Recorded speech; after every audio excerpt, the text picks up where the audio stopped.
আসসালামু আলাইকুম, নমস্কার, ওয়েলকাম মাই চ্যানেল। ভিডিওটা দেখেই বুঝতে পারছেন যে আজকে কি ভিডিও নিয়ে এসেছি।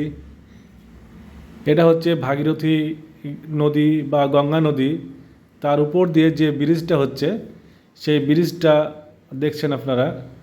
এই ব্রিজের কাজ অনেক দিন বন্ধ থাকার পর আবার নতুনভাবে শুরু হয়েছে। তো অনেকটা কাজ এগিয়ে এসেছে, আর কিছুদিন কাজ হলে হয়তো এই ব্রিজটার উপর দিয়ে যানবাহন চলাচল শুরু করবে। এই ব্রিজটার উপর দিয়ে যানবাহন চলাচল শুরু হয়ে গেলে বহরমপুরের অনেকটা যানজট মুক্ত হয়ে যাবে।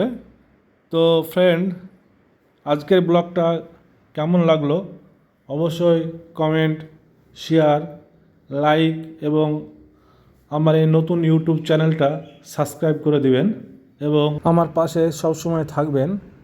তাহলে আগামীতে আরও সুন্দর সুন্দর ভিডিও আপনাদের সামনে প্রেজেন্ট করতে পারবো। নমস্কার।